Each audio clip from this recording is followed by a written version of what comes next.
So thank you for joining us today. My name is Ken Levinson. I'm the Executive Director of the Passivhaus Network. I have to correct myself. I almost said North American.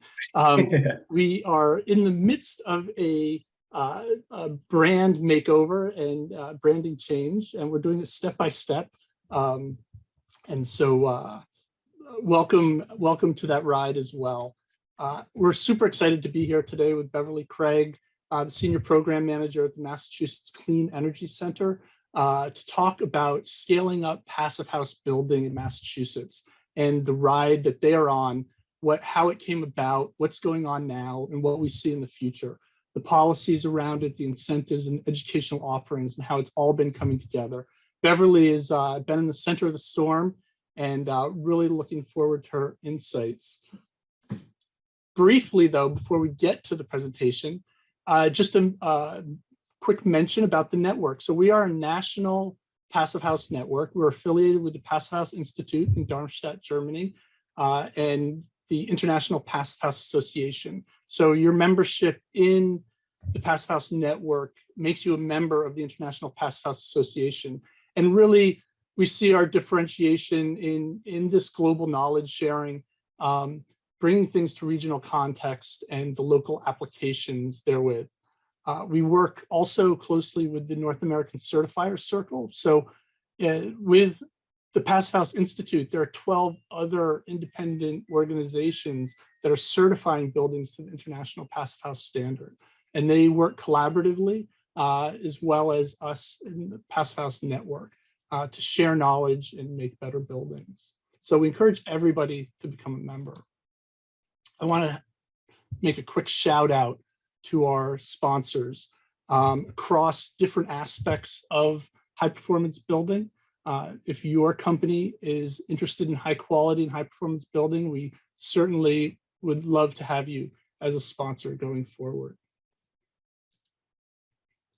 A few quick announcements around education. So the Passivhaus network, if you're not familiar with us, is really focused on education. We don't certify buildings or components or anything like that, but we do provide lots of Passivhaus education. So coming up, we have a new introduction to Passivhaus trades for tradespeople, for contractors. A half-day introduction will be live online. We're super excited to get that off the ground. On November 3rd, we have a one-day introduction to the Passivhaus standard. It's a great way, if you're not sure about becoming a full Passivhaus consultant or designer, to get your toes into it. And then the Certified Passivhaus Designer kicks off live online November 9th. So definitely check that out if you're interested in taking the next steps, which everybody should be, really. On demand is something we've grown over this past year during the pandemic and seeing a real need for it. We actually started before the pandemic, but the pandemic has increased the demand to meet people where they're at, to have more flexibility and make it more affordable. So we have a free 1-hour introduction to Passivhaus, the CPHD course, which happens in 4 gates over the course of the year. So in the 4th quarter right now, paced course with check-ins with live online instructor and Q&A back and forth. And then the PHPP and Passivhaus and thermal bridging. And we're building that out further. So excited to have those educational opportunities out there. One thing we're really excited about that will be launching in October, come hell or high water, is the PHN pH ribbon. So this is an embodied carbon calculation tool. Of course, everyone, as we're wrapping our head around operational energy and emissions, is looking more and more at embodied carbon, and we need to deal with it. This is a tool that was first developed by the AECB in the United Kingdom and is being used by Passivhaus practitioners in the UK. We are working with them to adapt it to the American context and working with the EC3 database. And so you will have a tool that plugs into the PHPP where you can do both the operational energy and the embodied carbon and have a complete look at the climate impact of your building. So stay tuned for that. I'm threatening it is coming out October. We've been going month by month here, but we're determined. I want to make a couple of announcements, in particular because of the presentation today, and make sure it's on everybody's radar. Beverly will be speaking to this, but Mass Save has been so critical in driving the market there, and their incentive in supporting Passive House training and certified training. So the Certified Passive House Designer course, a 50% reimbursement if you pass the exam, when you pass the exam. And beyond that, I want to put a shout out to a program that our board of directors invested in starting at the beginning of this year, which is the PHN Passive House Education Fellowship, and is really to support increase in Black and BIPOC folks' participation in the Passive House industry, and to be acting and working as Passive House designers and consultants. So with that, it's essentially a 50% discount in and of itself for that course. And if you couple that, if you're in Massachusetts or in Connecticut, where they have a similar program through ICF there, you're getting 50% on 50%. So it's 75% discount. Very attractive. And hopefully we can get more and more Black and BIPOC participation through that. And then finally, we are coming to Boston for the 2022 conference. So we have a national conference each year. This past year was in New York City. It was a hybrid conference, online and in person. We will also be planning on being in person in Boston as well as online. So we can meet you where you are and where you're most comfortable. We are announcing the call for papers and ideas tomorrow. So keep a lookout for that. The deadline will be December 1st, and then we'll be heading towards a June 15th to 17th dates, the middle of 2022. So with that, I'm happy to come back around to the presentation at hand, Scaling Up Passive in Massachusetts, Policies, Incentives, and Educational Offerings. We have a brief description here on the learning objectives for those of you who could use an AIA or PHI credit that is available to you. And I'm very pleased to introduce Beverly. Beverly Craig manages the Massachusetts Clean Energy Center's low and moderate income programs, including the Passive House Design Challenge for affordable housing, the Affordable Clean Residential Energy Program, and the Triple Decker Design Challenge. Super Massachusetts there. Ms. Craig also assists the workforce team at Mass CEC in developing training programs to serve environmental justice community members. Ms. Craig comes from a background of energy efficiency retrofits and installing renewables at nonprofit affordable housing developer Homeowners Rehab, Inc. Ms. Craig holds a BA from the University of Southern California and an MPP, I'm assuming that's Masters in Public Policy, from Harvard's Kennedy School of Government. So welcome, Beverly. Glad to have you here. Let me stop sharing. Thanks so much, Ken. So let me share my screen. It's great to be here and to be able to tell you guys, especially kicking off Climate Week. It's such a big week and lots of incredible things are happening. Actually, our governor just yesterday announced a clean heating task force, which is sort of the first step in our state looking at building emission standards for the whole state. So that's really exciting. So today I'm going to talk a little bit about how things have been moving so fast and accelerating so fast around multifamily passive house in Massachusetts. So like 3 years ago, we had only one certified passive house, this one right here, the Distillery in South Boston. And at the moment we have 4 now and about 86, sorry, I'm gonna get this messed up, 86 buildings sort of in process, looking very seriously at passive house. So sort of, it's been a teamwork approach, honestly, and I'll go through the details of that. But what I'm hoping to communicate today is that this is something that you can do in other states too. And so I'll tell you sort of the tools, where we got the money, and sort of how the combination of sort of carrots and sticks has really changed the perspective and is starting to transform the new construction market. So just stepping back, because it's climate week, I think this is very similar in most states, that transportation is the biggest piece of our greenhouse gas emissions pie in Massachusetts. But right after that, the next biggest slice of the pie is buildings. And even if we sort of put it on other people's backs to get the electrical grid to 100% renewable and figure out storage and solar and all that kind of stuff for renewables, we're stuck in Massachusetts with a lot of fossil fuels in our buildings and not that efficient of buildings. So just for perspective, we expect about 80% of the buildings that exist today in Massachusetts, and that's around 2 million buildings, to still be here in 2050. And so the hardest nut to crack in our buildings sort of challenge is those existing buildings. We know that we need to make them a lot more efficient, and we need to get fossil fuels out of them.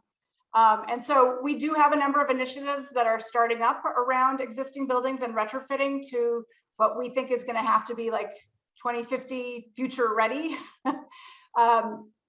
Ken mentioned the triple decker design challenge. Triple deckers is a very common building type in New England. It's not just Massachusetts, but I think Massachusetts has around 12,000 of them.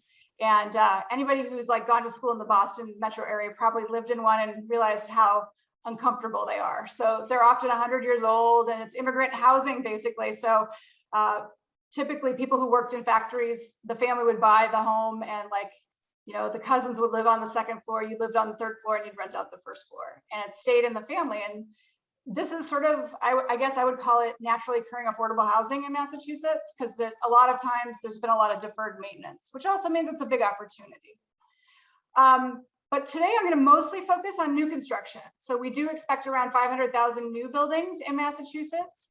And because we realize how hard the retrofits are, it makes it even more important that everything new be ultra efficient and have as little fossil fuels in it as possible. So 4 years ago, when I started at Mass CEC, we were hearing all this incredible work being done in Pennsylvania because the low-income housing tax credits had the bonus 10 points. Connecticut was doing stuff. We were hearing projects in Maine, in New Hampshire, and we only had one that was underway in Massachusetts. And we were like, this doesn't make sense. We're really good on buildings. Why aren't we seeing this here? And so we did try and take an approach of getting our low-income housing tax credits to give bonus points for passive house designs. And basically there's just a real big concern because construction to begin with in Massachusetts is already very expensive, especially in the Boston metro area. I think the folks involved with low-income housing tax credits were just concerned it would be like a 10 or 15% incremental cost. And to them, that means less units that they can build. And so we didn't get very far with that pitch, even though Pennsylvania was able to get that kind of stuff. So my agency, which is a quasi-state government agency, so I work for the governor basically, we pulled together $1.8 million to just do some demonstration projects. It was our thought that if we could get design teams started and an ecosystem of people knowledgeable about this, and to actually pound some of these out and track very carefully what the incremental cost was of upgrading to passive, that it might not be nearly as scary as everyone was thinking. And that by showing some examples and getting started, we could start some momentum.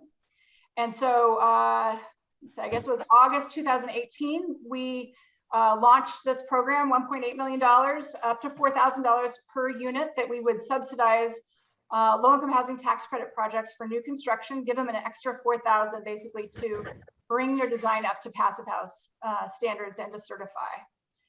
And so we funded 8 projects, 540 units. And of course, my big concern was we were going to fund something that wouldn't get built for 10 years, because sometimes you have to wait a long time to get your tax credits. But luckily, all 8 of these are under construction. 2 are completely done. A third is very close. And the rest, you know, it's a combination, basically. 2 that have just broken ground. And generally, from what we've seen in like New York and Pennsylvania, we suspected we could get most of these to be under a 3% incremental cost. But the whole point was let's document this, let's see. And so here are the 6 that are fairly far along of the 8 that we funded. We do have some numbers. Of course, all these are not necessarily final because change orders do happen after you start construction. But it's really encouraging. So far the average is 2.4% incremental cost. And the devil's in the details. We'll talk about that in a minute. But 2.4%, basically it's not the 10% or 15% that our Department of Community Development was concerned about around tax credits. And I think it's been a much easier sell when we start talking about the categories where these costs have increased too. So where are we seeing the incremental costs? Every single one of these projects, the highest cost was better ventilation. So bringing the ventilation to every room instead of just once in one units and all the stairs and common areas and other places too. That in almost all those cases is almost half of that incremental cost. And I gotta say, after COVID, it's just not hard to justify better ventilation. It's just not hard. And so then we see a variety of other things. I think a lot of times in theory, people always say that the heating and cooling equipment will be lower cost. And we did see that in 6 out of 8 projects, but not all. So some of them went from like individual systems to a central VRF, and it was more expensive.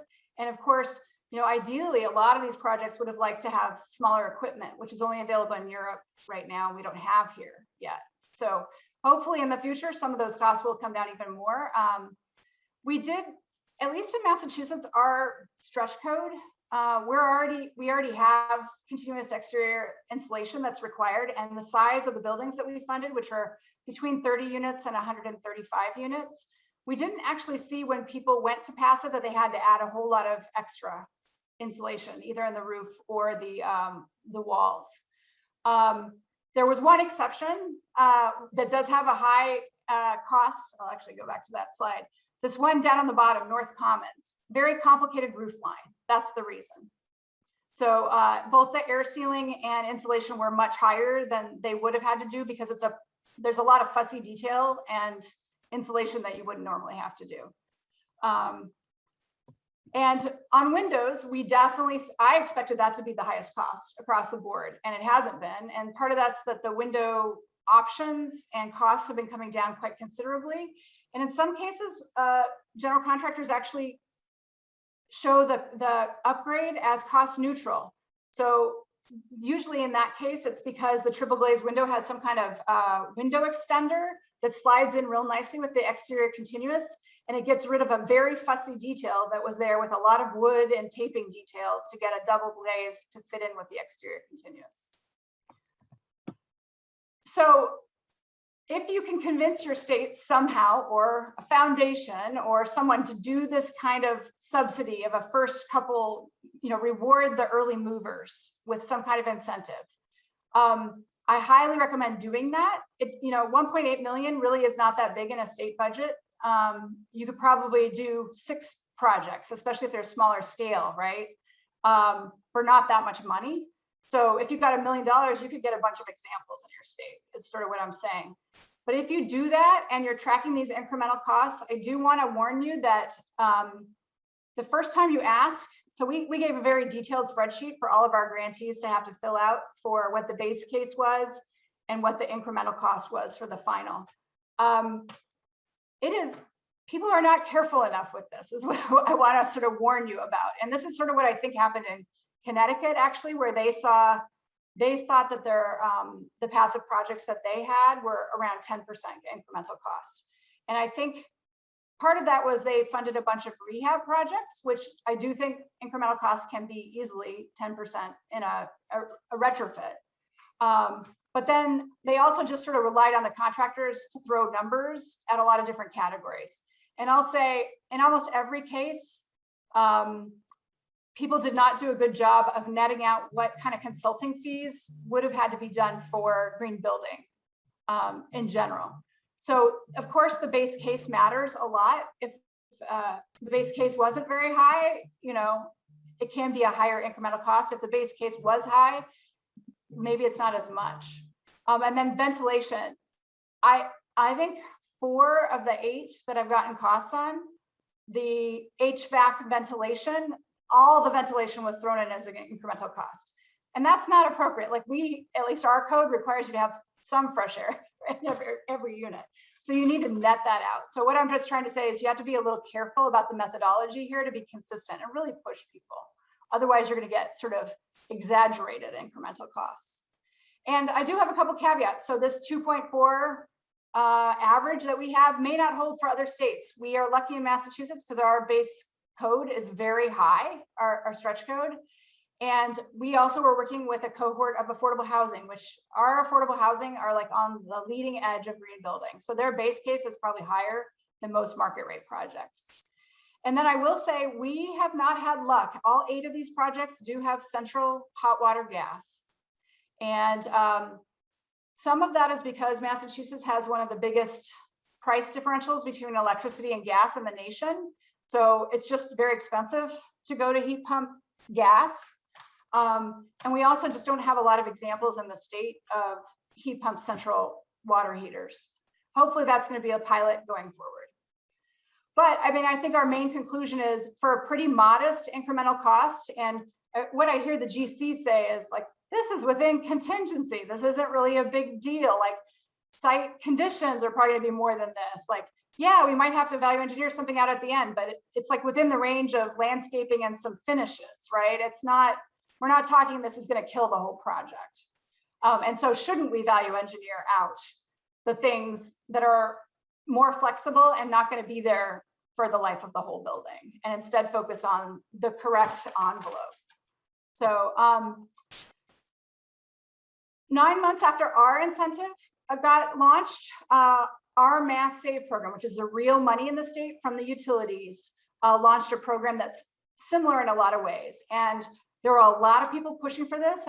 Kudos to Passivhaus, Massachusetts, which commented on every single plan for the energy efficiency money possible. There were more comments on creating a Passivhaus incentive than any other comment for the 3-year plan. But so how do we get that Mass Save money here in Massachusetts? Because you may have something similar in your state. You might be surprised. So basically on all gas and electricity, there's a fee that goes into a central fund. So there's 6 different utilities in the state, but it all goes into this big pot of energy efficiency money. And some people call that a systems benefit charge or a public benefit charge. And actually about 10, 15 years ago, with a lot of electric restructuring, these got added in a lot of different states for energy efficiency. So there's at least 20 that have this. I think it's probably much higher than that. That 20 was what I could easily find. And so at least in Massachusetts, that money goes not only for energy efficiency in homes, but it also helps give incentives for new construction to be better than code. And so that is where we aimed this money, trying to get a program in Mass Save is in the new construction market. And I just quickly, this is our second Passivhaus Design Challenge project in Gloucester, 30 units. And I just love this gold lobster. So North Shore CDC is known for a lot of their projects in Salem, having this entire neighborhood with all these national artists and international artists that come and work with the residents to paint murals. And of course, a golden lobster in a fishing town is like the perfect thing. So what did we get with the Passivhaus multifamily incentive at Mass Save? So this is the one that's funded through that tax on everybody's electricity and gas, and it goes into an energy efficiency fund. So they did use a lot of the same characteristics that the Mass CEC 8 pilot projects use, which is sort of some early design subsidy and then a final subsidy at the end once you get certification. And so in this case, they pay up to $5,000 for a feasibility study for any multifamily project that's being proposed.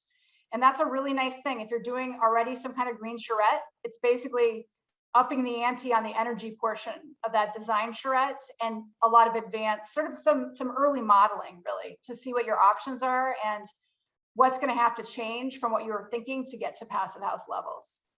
And then they pay for 75% of the cost of modeling, so PHPP or WFI, up to $20,000 per building, which is really nice because I think most architects don't think about thermal bridging enough or how important that air infiltration number is. And that modeling just bangs it over their head, that those are really important. And then they do give you $3,000 per unit if you actually certify at the end. And should you go for certification, but not get it for some reason, so say at the very end, you have to value engineer out windows that would get you to passive house level, you still get double the normal new construction incentive for going on that path, which I really like de-risking. You know, since passive house is pass fail, it does scare some people.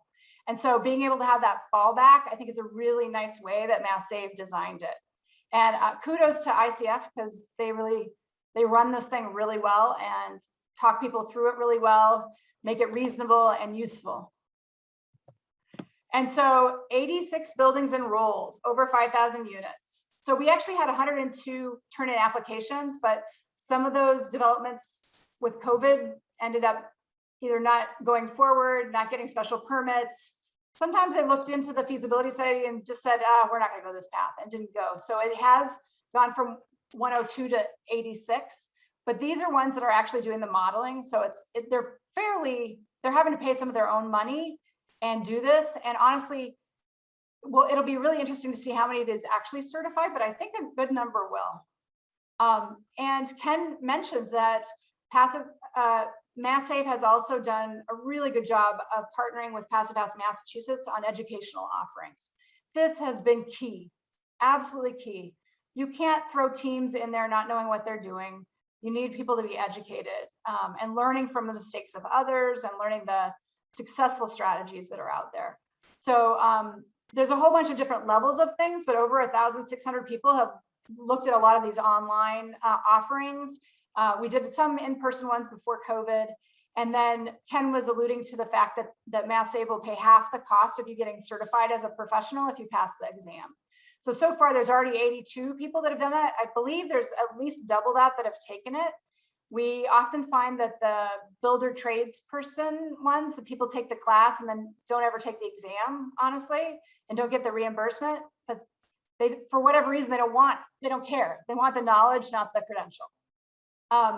And I would encourage, I'm going to go through in just a minute, sort of some not to miss educational offerings that are on the Passivhaus Massachusetts Mass Save video library, but it's all free. It's all on demand. There's no reason not to scan through and see if there's anything that looks really interesting to you. So I was saying this is a team effort. We had Passivhaus Mass really lobbying for this. We had Mass Save doing it. We had our Mass CEC program. We have a lot of cities and towns that as special permit are starting to require passive house for larger buildings. And then we also had the state. So larger projects in Massachusetts, and I think this is true in most states, have to do an environmental impact statement.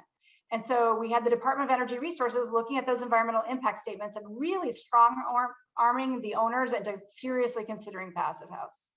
And so like all of those actors moving together is what's really changed the course of things. So I mentioned the Passivhaus Massachusetts video library. This is what it looks like when you go to that page. You can search by category, you can search by tag, and here's some stuff that I think is just not to miss. So I feel like there's not enough training aimed at contractors and builders in general. And this is a series that Stephen Winters did. It's on demand. And it's really aimed at your builders, a construction workshop series. Really great. I mean, nobody should not look at this. It's a 4-part series. There's an intro one, and then these 3. But like it's very specific to like, windows, right? So it's very practical. And then for some higher level ones, Icon, Michelle Opigian is probably our most experienced passive house architect in the state. She did the first 3 that are certified right now, and there's only 4. And so this one on the left side, Harbor Village and Finch, Cambridge, is a really good one about sort of what she's learned over those 3 projects about how as an architect, especially to communicate to general contractors who haven't ever done this before. And I think if you go through that, you will see her recommending, for her process, she's found it very helpful to do 3D drawings with color coding, and especially to use that 3-week look ahead to anticipate possible sequencing problems or details that might not be constructible on the construction side that she assumed were. So they use that 3-week look ahead to be very detailed into those color-coded drawings. And I think that's a really successful approach, especially when you have a general contractor and subs that haven't ever done this before. Then here are 2 other ones. Tim McDonald and David Salomon are always amazing. This last one, the affordable housing design one, is great too. Anyway, just a teaser on how much great content there is. So we've talked a little bit about cost, right? We've talked about education, and now I want to talk about performance. So I feel like selling this to owners, Passivhaus in general for multifamily, you not only have to say, well, it's a modest incremental change, but you also have to say it's going to deliver the savings that are promised. And I think people are really jaded, honestly, after expecting LEED projects to have great energy performance, which, you know, that's not really even the emphasis of LEED. It's 30% of the points.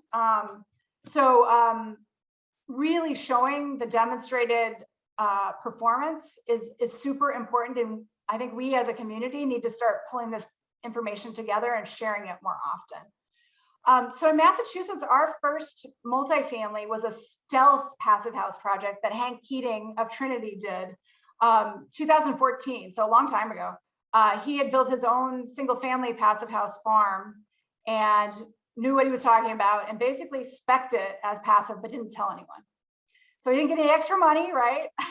So he must have pulled it in at 0 cost. And you can see the pictures. It's smaller though, right? 2 to 9 units, 16 or 18 different buildings, but it is all electric and heat pump, water heaters, heat pump, air source heat pumps, ERVs. Hank was so smart because he actually pre-funded in construction New Ecology, which is a green building consultant here in Massachusetts, to do 5 years of operating reports. And so they actually pulled the data every year, tweaked things. Like there were a couple water issues actually that they've corrected through this process.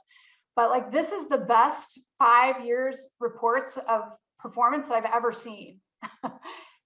And one thing that's nice is we have a very nice benchmark. So the same owner, 2 years before this development, built LEED Gold townhouses, 3 of them. Basically, it's very similar looking. And look how different the heating energy is.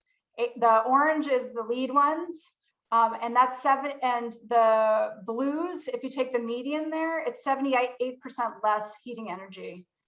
And Hank didn't really have the same construction verification process that you would need, right, to really do it to a passive house standard. So this is incredibly impressive. Here's another one. So this first multifamily that was built in Boston is in Boston, and Boston has an energy disclosure ordinance. So it's pretty easy to pull comparables in the same age from their public database on how much energy is being used for the whole building. So of course, this isn't like perfect, right? That building, the first floor is parking, and then there's a restaurant and some common area that are not part of the passive house envelope. But the EUI is a pretty good rough feel for what it's looking at. And it makes it really easy to compare across other properties. So this is showing the green on the left is the distillery. So it's a 20.4 energy use intensity. The purple are LEED projects, similar time frame for getting built, similar size. And the blues are just code. They didn't do any LEED. So it's not surprising to me that the LEED and the code are very similar, because in Boston, basically they have a process that requires LEED certifiable gold, and they as an agency really force things on the envelope side. So I guess the code ones to me are pretty close, probably envelope wise, with the other ones. But that's a pretty big difference, 62% less than the code ones. So that's great, right? But it's only one building. Hopefully we're gonna have some more soon to add to this. Another place that has energy disclosure ordinance and maybe has more projects is Philadelphia. And so Katie Bartolotta pulled this data from their energy disclosure ordinance and then crosswalked it across low-income housing tax credit projects. So these are all LIHTC projects, only in Philadelphia. And we have 3 passive house projects. The median energy use intensity is 25. The lead is 47 and the code is 58. So again, 57% less, right? You know, I always tell people in Massachusetts we should expect between 40 and 60% better EUI on passive. And this is proving it, you know, beyond a doubt, basically. And I think what's really interesting here, so keep in mind, these are all affordable projects. Look at the variance in the code buildings. So there are architects and builders who bring it in almost at passive. And like, I wouldn't be surprised if some of these are actually aiming for net zero, but didn't do a passive house standard. But they're doing, you know, lead, look at the variance in the lead and the code. Like those standards just don't focus enough on energy to get you consistency, I think is the message, right? And that if you really want an ultra low energy, you got to focus on passive with that energy and ventilation focus. And then finally, I have one more. I'm trying to collect more of these. So by the way, if any of you have multifamily projects in the Northeast, I want to talk to you. We want to benchmark them against other things that are similar so we have even more examples. But this is in New Hampshire, Guilford Knolls. And in 2008, they built one phase that looks almost exactly like the second phase. So it's a really good example. The 2008, the first project was just LEED. And the recent project is passive and 61% energy use intensity difference. Pretty impressive. We also have some numbers from New Hampshire affordable in general that's even higher than the LEED one. There were a couple things that make me, I want to check into it before I throw out another bar.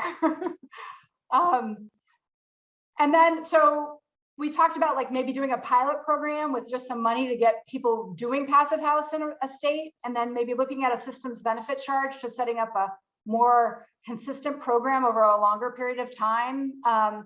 But then there's always the approach that Pennsylvania used, right? Which is in your low-income housing tax credits, give more favorable scoring to those that come in as passive. And I think that's a fantastic approach. We've seen it work in a lot of places. But when I look across, so Tim McDonald was so successful in getting so many states to mention passive house in their scoring in their QAPs. But if there was not a differential between LEED or enterprise green communities and passive, you see 0 projects actually get built to passive house standard. And it's obvious why, right? It's a lot easier to do enterprise green communities than passive. And especially if you haven't done it before and it sounds scary. So really, you have to make sure if you're going for a QAP that you are doing a different set, you know, more of a bonus points or much higher points if you go to passive than just LEED. And I would say, like in general, we are suggesting in Massachusetts, I don't know if our tax credit agency will do this, is we really think we need to bring the baseline of all tax credit projects, whether they're rehab or new construction, up to green enterprise. Green enterprise is very flexible. So if you have a moderate rehab, it's not asking you to do crazy stuff, but it is going to not just let you do baths and kitchens. It's going to make you do some energy work. And we need to start seeing that as a baseline, and then a different path for rehab and new construction, so that, you know, usually these QAPs give points that are pretty much impossible for an existing building to get some kind of standard. But if you have a different path for a rehab path than a new construction path, that really makes a lot of sense. So that's what I generally want to see. And then we as an agency, Mass CEC, we know we have to focus on retrofits. We love that PHI has EnerFit and is looking at retrofits very actively. We also are super excited to see PHPP have this embodied carbon calculator added to it. That is so important, underappreciated. I think all of us know that, and it's just a lot harder. You can't just plop a standard on. We've got to figure out how to do this well. And I feel like even the LEED like materials ones where you do an LCA, they can be gamed so easily. It's not really changing things. So like we have to figure out better things. So we definitely think that's going to be a focus area for us in Massachusetts. And then I mentioned already, we really need to collect more of the actual performance data. And luckily we have some of these pilot projects in Massachusetts are coming to 1 year soon. We'll be able to add some more performance data. And I just encourage everybody to sort of bring that stuff together. I know Stephen Winters and the Building Exchange folks in New York are trying to do that on a more systematic basis, but we also need to like actually communicate it too, like I'm doing in these slides, and like all of us be talking to owners about what we're seeing. So that's me talking about what's going on, and I'm hoping it's a positive message. Sometimes thinking about all these other things we have to do can be a little depressing, but I'm also just amazed at how quickly the market is moving in Massachusetts. So I hope that's encouraging to those of you who live in other states.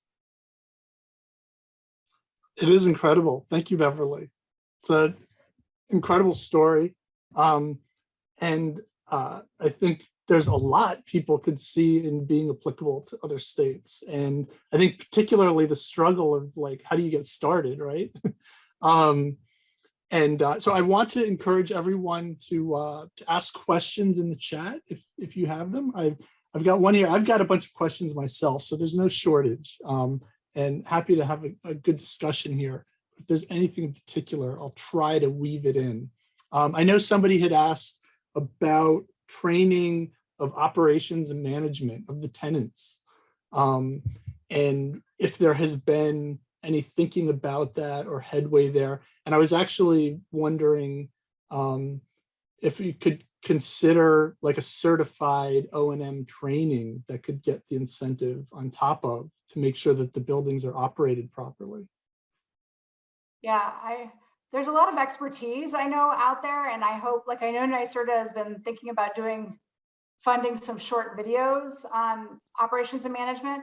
I gotta say, like I work on the workforce side too. I hear how hard it is to get any maintenance staff, like even at the entry level, and then to build up the expertise so that they can start operating buildings that are this complex. I really don't like the BOC training that's out there right now. I think it's very out of date, and we need to find other things. And I think some of that's going to be more on the job training with mentoring from experts who've been doing this for a while. And some of it's going to be short videos that people can refer to on demand to see things.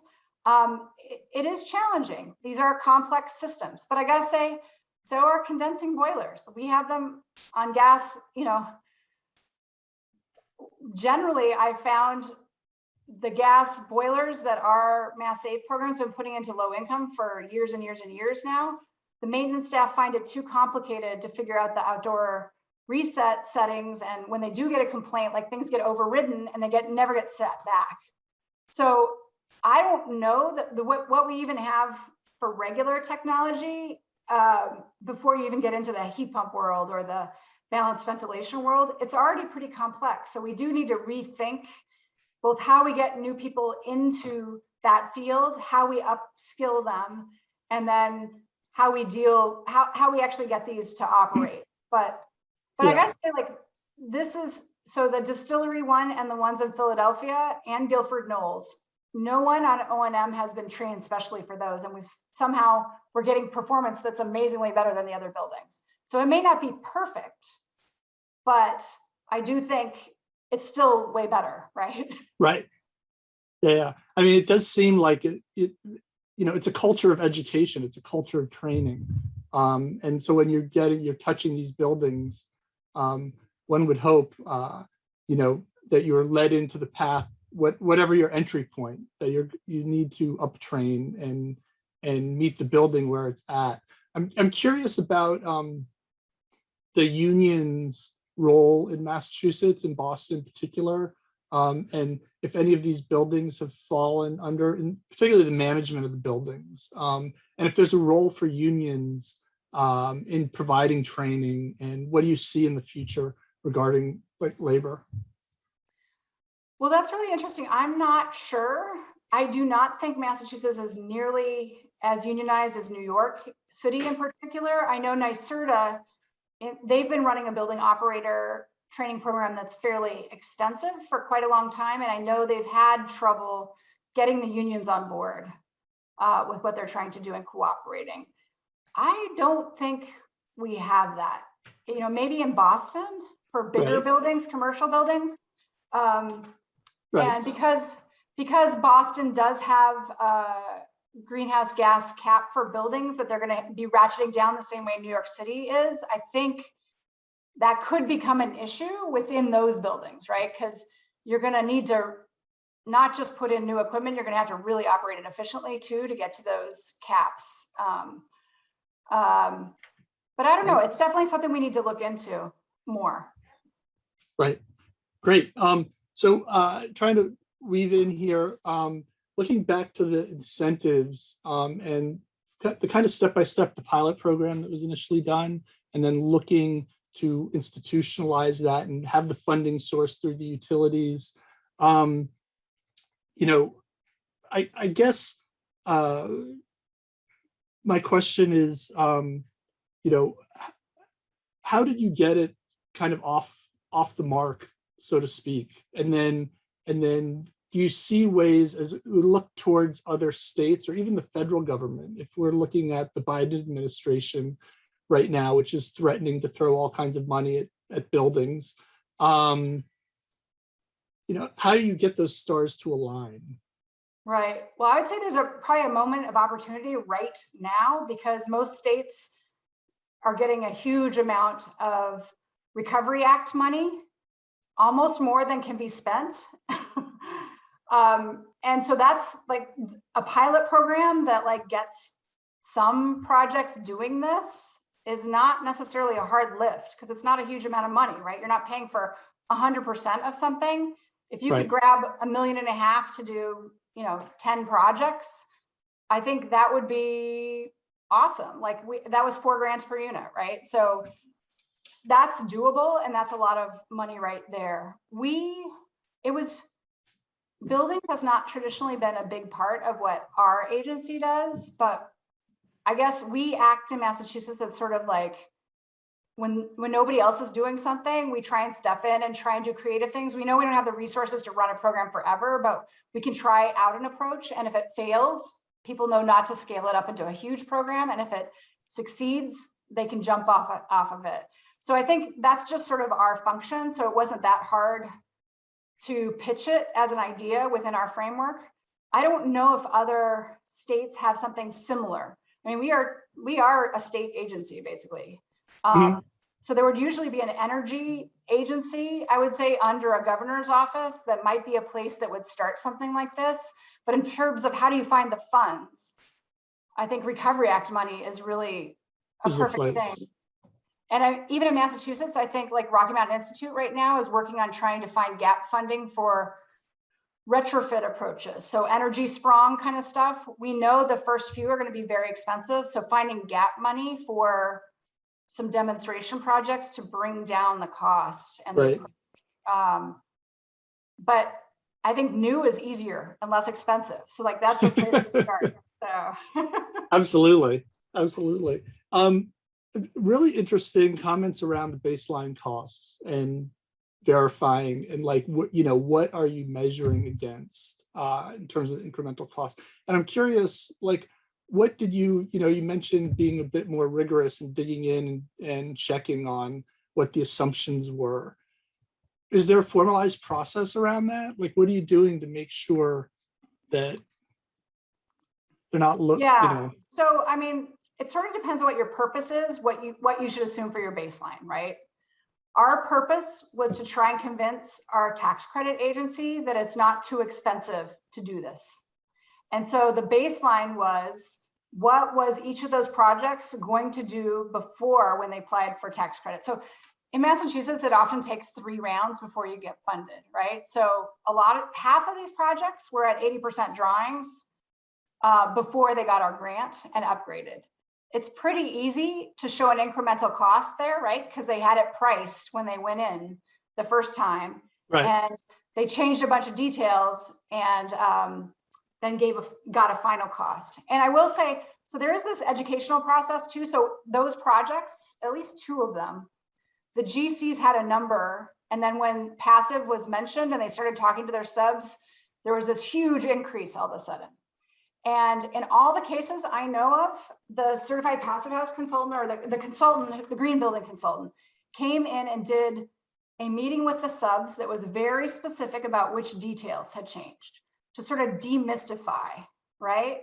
And it became apparent that a lot of the subs didn't know what had changed and were scared and just bumped their numbers way up. Right. But when the details were explained to them, the numbers came way down. And I think it was almost more around a comfort from the owner and the consultants that the standard wasn't just going to be thrown over the fence and you'd have to deal with it alone, but everybody wants this to work well and not be expensive. So you're going to have a lot of support trying things out. So, you know, like an air sealing detail on the Finch project for the windows, Michelle knew within the first mock-up, there was no way this was going to happen for 200 windows. And they went for a different approach completely, threw the old approach out and started with a whole new approach. And so having the owner and the architect, the whole team being supportive around being flexible so that it is constructible, that it's not going to be all on the GC, that went a long way towards bringing those costs back down to the numbers we actually see. Right, collaboration. So yeah, yeah. And that spirit of it goes with the training and the education and everybody having that level of buy-in. Right. And it doesn't start that way usually. You have to make that happen. And, you know, until we get a lot more experience, and then people will be, you know, generally the subs say, you know, this isn't that different than what I did before. It's just people are checking up on me, and it's like to one extreme of what I was doing before. Right. It's really the intentionality, right? Yes. It's like they're actually deciding to do something. I'm curious. I half answered your question though. Did you have another part to your question I missed? No, I think that's okay. I think that's good. I was thinking of you know, I know you're focused on affordable housing, but there's also market rate that's part of the incentive program. Curious about the uptake of that, and also just how would you describe the dynamic with developers in terms of where the incentives really seem to be making a difference or not, or you know, what's changing in the conversations, and maybe coupled with that, the idea of the professionals that are along for the ride or are driving it. Historically, before incentives, let's say, I'm kind of making this up, but we could see architects really pushing for going passive, and it was really educating the customer, right? And how you need this. And now if we're coming from the incentive side, I'm thinking, well, the developers are coming to their teams that they've used before saying, now we're going to do passive house, perhaps. And what is, I don't know, what's the dynamic there, the team and how the incentives are playing in? And sure. Well, I do know. So this would be a great question to ask ICF, who runs the program for Mass Save.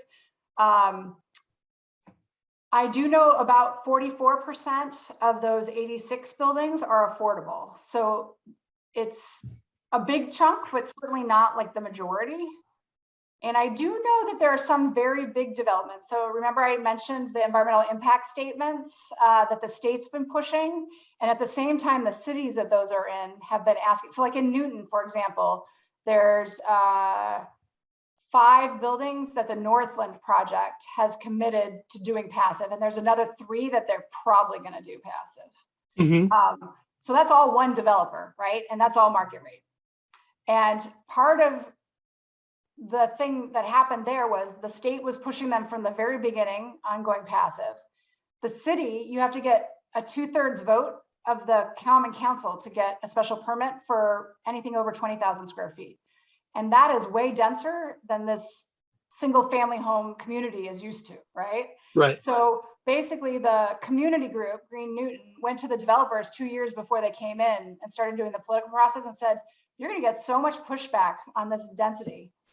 But if you build to passive, we will support you. We will be in the community. And there was actually, it got to the point where it was actually voted on in the city, whether it should go forward or not, and it did. So Newton voters know what passive house is, which I think is very rare. But so you have the like stick side of things, right? Working at the same time as the carrot side. And I think that all coming together is, but I think on the market rate, it's more often a developer doing multiple buildings as opposed to just one. So the developer or their architect is somehow sold on it, and sometimes it's the green building consultant too that sells them on it. Right. Do you see a way to actively push embodied carbon into the conversation? I know you're thinking about it, but what levers out there you might be considering? Or yeah, well, so again, these cities and towns. So I think Cambridge, Somerville, Newton, and Boston are all talking about either in zoning or the special permit process, at least requiring analysis and maybe some baseline concrete standards like Marin County. So that goes a long way in raising the awareness, right. Not necessarily the best practices that are cheapest. And so like, I think our agency, like we're throwing around an idea of doing a prizes basically for the most replicable idea. So say you have a project that's in schematics or something that's all the way towards the end, and basically all you can change is the specs on your concrete or something. If you get your architect to sort of propose some of these things and put it into an application, we're trying to think about whether we could give prizes for a whole bunch of them, the way we did with the design challenge. Then that would tease out the best market ready ideas that developers are happy to take, right? That's super interesting. But that's one concept. Carbon Leadership Forum in New England is amazing. If people don't have that much knowledge about embodied carbon, there's a Boston Society for Architecture series. There's 2 of them now that are fantastic. And Thornton Tomasetti does a wonderful lunch and learn on steel and concrete if you're doing bigger buildings. Mm-hmm. Yeah, that's where the money is. Yeah. Concrete. And I mean, I'm really optimistic. Concrete, it's just not, I feel like it's an easy change to ECMs. I'm really optimistic about glass pozzolans in particular. Like, we've been using fly ash forever, and now people are doing slag because it's harder to get fly ash. Glass pozzolans, and then there's a whole bunch of additives people are getting that even sequester carbon. Those cost more, but the glass pozzolans shouldn't. It should be about the same cost as slag, which is cheaper than Portland, right?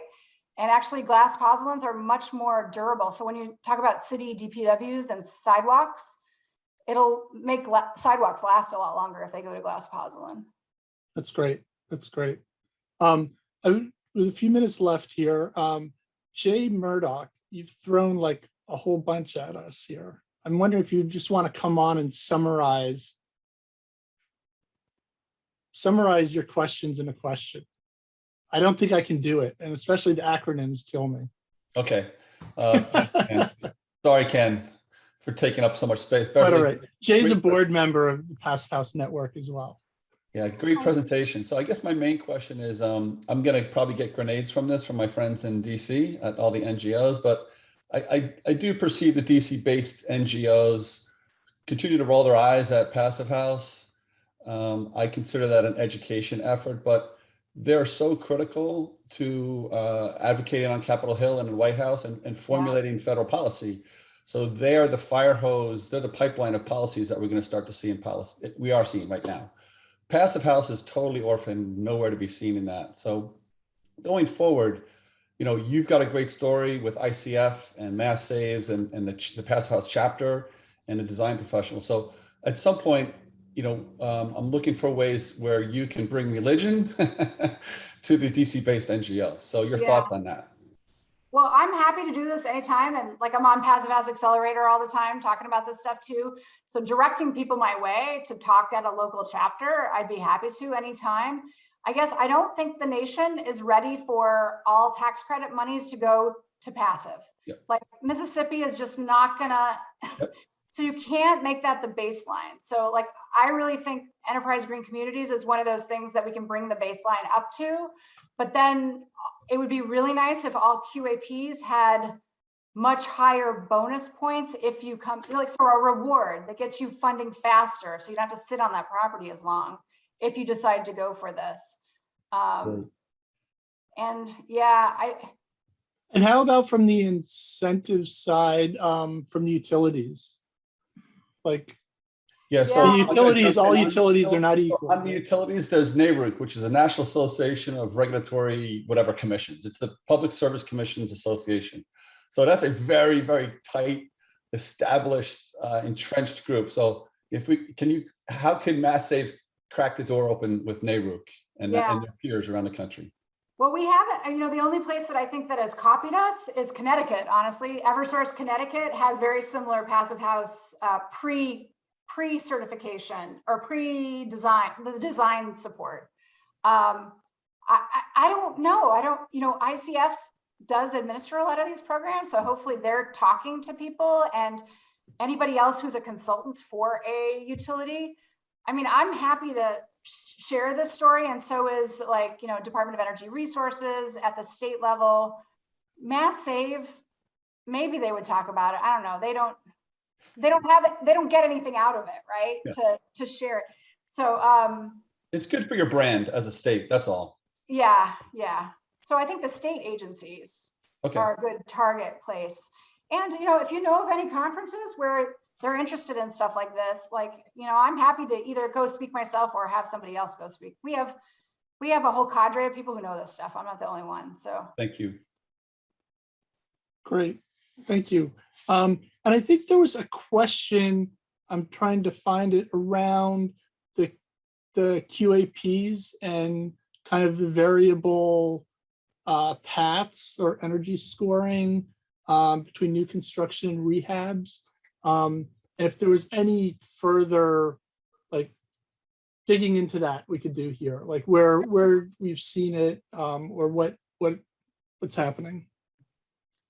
There's a lot of arm wrestling right now in state agencies about this, so I can't really speak as a state employee, but I will say LISC and Passivhaus Mass have a vision for what in Massachusetts, we have 186 points. And 20 of them are environmentally friendly, which gives you a sense of how out of date they are.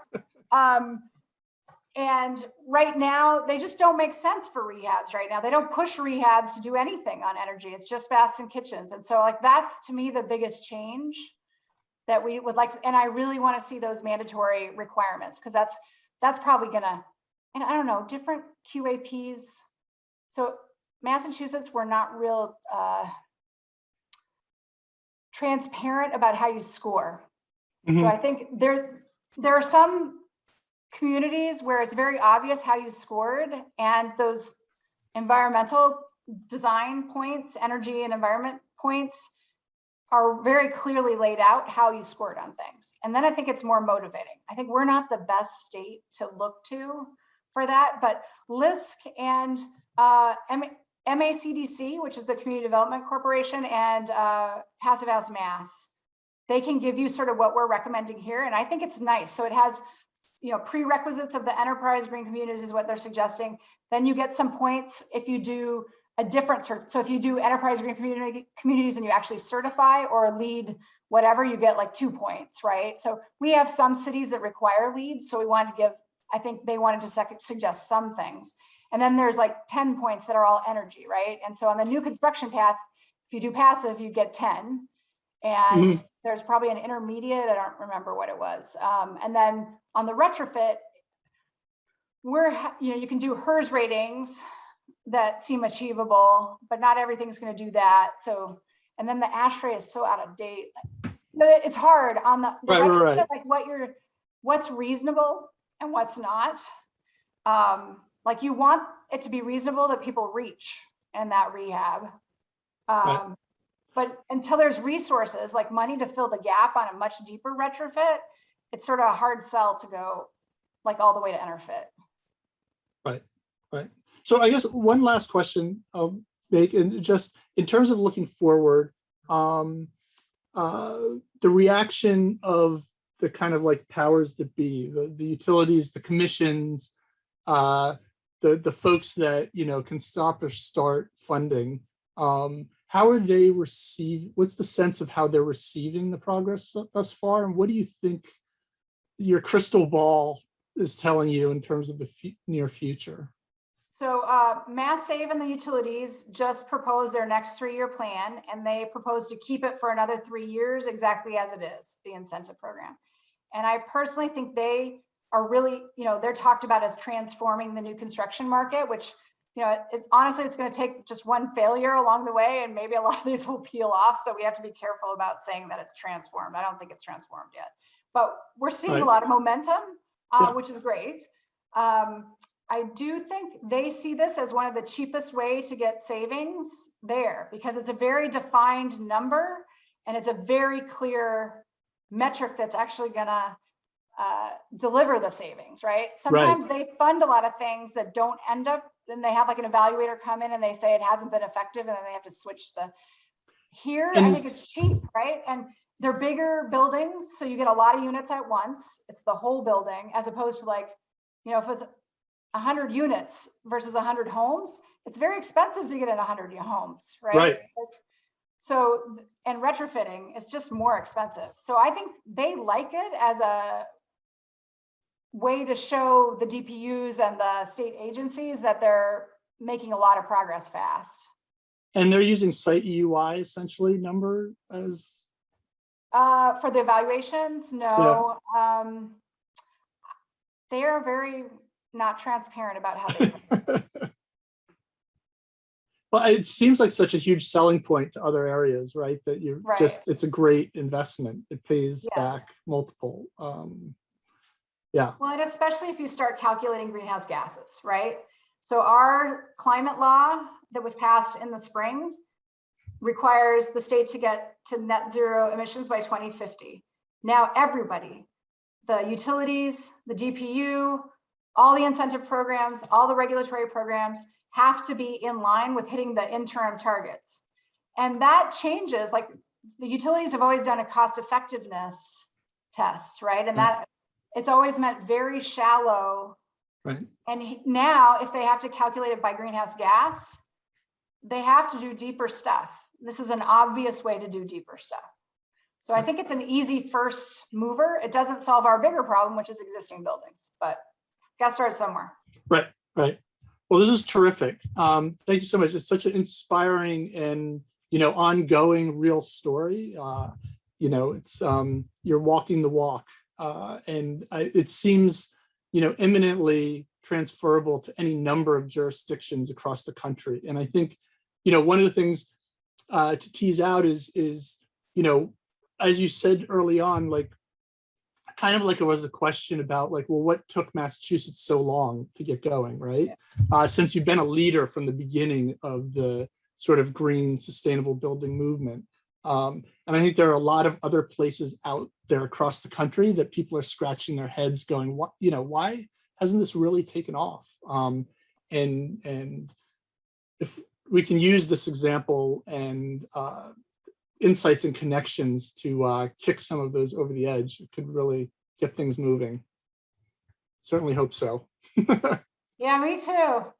Well, it's been a really small group of very dedicated people that have turned the tide here. So I think that's encouraging. Yes. You can make that much of an impact. So it's really true. It's really true. So thank you, everybody, for joining us today. This was terrific. I learned a lot, and I have many more questions for another day, Beverly. Sure. So I hope everybody has a great day, and we'll see you soon. And I hope to see everybody in Boston. June 17th is the in-person part of the conference next year. So there's plenty of time to plan. Submit your ideas in your papers, get trained, start some projects. We need to build Passivhaus. Thank you. Thanks, everyone.